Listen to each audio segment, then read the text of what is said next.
Alam nyo ba na maaari kang kumita ng pera while traveling? Yes, tama po yan. Maaari po tayong kumita ng pera while traveling. Kanina doon sa opisina, gulat na gulat po ako.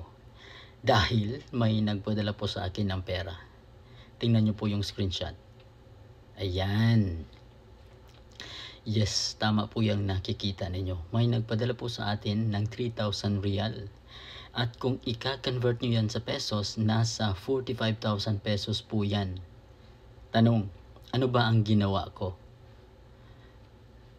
Mahilig ka bang mag-travel? Isa ka bang lakwatsera or lakwatsero? Lalong-lalo na sa mga OFWs na nagtatrabaho sa ibang bansa.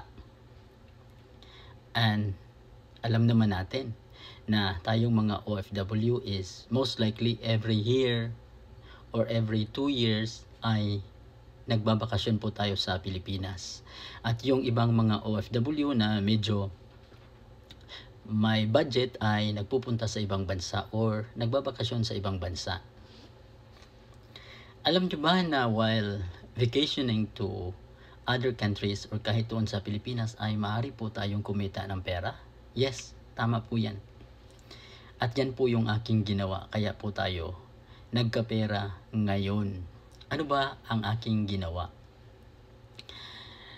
Nung ako po ay nagpunta ng Turkey, sa mga followers ko sa TikTok at sa aking mga followers sa YouTube at kahit naman dito sa Facebook page, alam naman ninyo na meron po ako mga videos hinggil doon sa aking bakasyon sa Turkey. Kaya may mga naka-upload pong mga videos dyan about Turkey's vacation. Dahil nagpunta po ako doon around 2 weeks ago, last Eid holidays.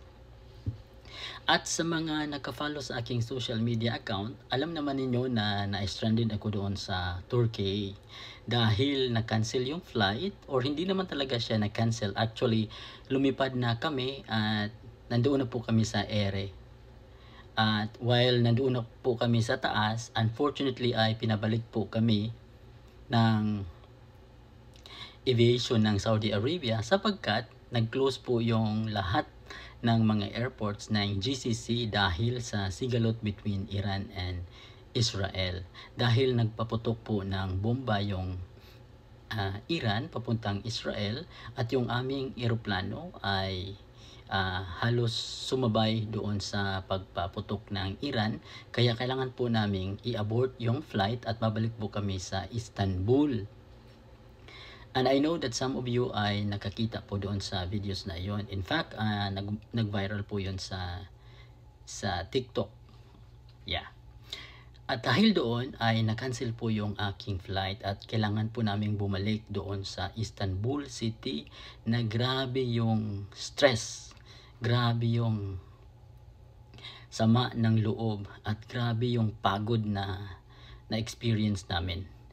Dahil hindi po basta-basta na makansil yung flight mo, nandoon ka na sa ere at babalik ulit doon sa lugar na yung pinanggalingan. Unang-una sa lahat, wala na po akong visa that time at pinabalik po kami doon sa Istanbul. Luckily ay nireconsider ng immigration ng Turkey yung aming pagbalik dahil hindi naman namin kasalanan.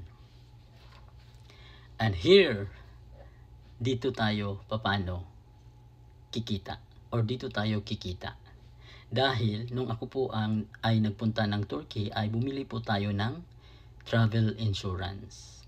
Alam ko na tayong mga Filipino ay hindi po talaga aware sa mga insurances like medical insurance, travel insurance, and any other types of investments.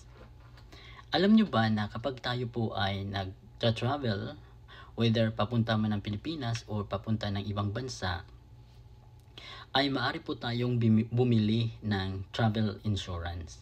Ang tanong, ano po ba ang travel insurance? Tatagalogin ko na lang po.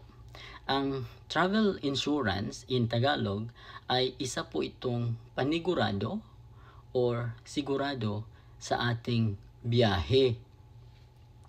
Ano ba ang ibig sabihin nito?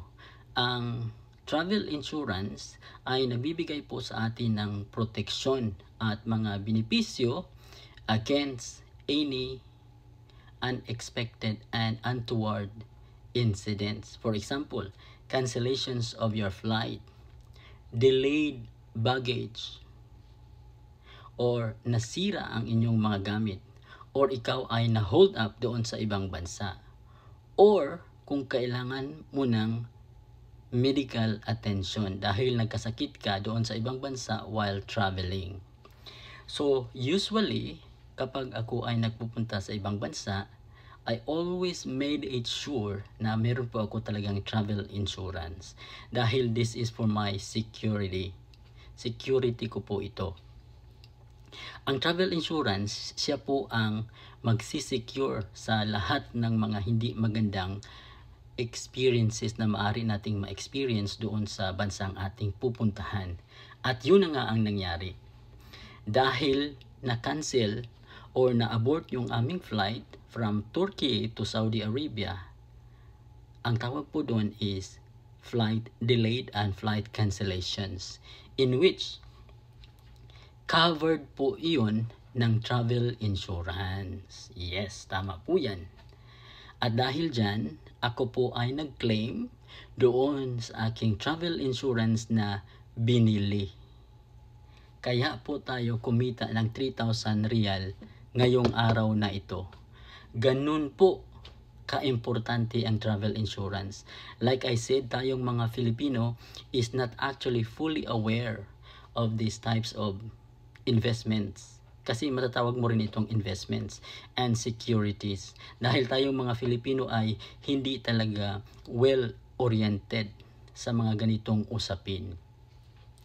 Pero alam ko na may mga iilang mga Filipinos na alam ang mga benepisyo ng mga insurances. Like for example, itong travel insurance. So this is why as an OFW, kayo, ako, or anyone na mahilig mag-travel, kahit hindi po kayo OFW, this is applicable for everyone, kahit sino po. But especially para sa ating mga OFW. Dahil kung mayroon mang mangyari sa ating pag-uwi ng Pilipinas or pabalik ng ibang bansa kung saan ka nagtatrabaho, secured po kayo. Ibig sabihin, kahit bumagsak man yung airplane, at least yung pamilya mo ay may makukuha dahil bumili ka ng travel insurance.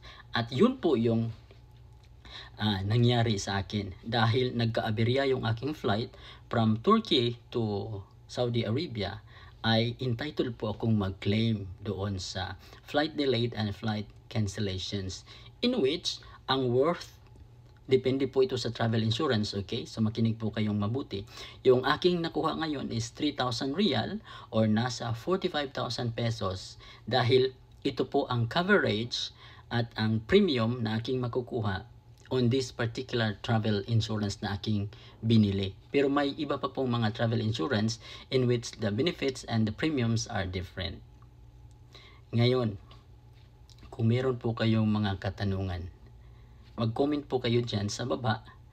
At kung gusto nyo pong malaman kung ano ba ang mga the best travel insurance na proven and tested ko na, and the travel insurance that I would recommend to you kung kayo ay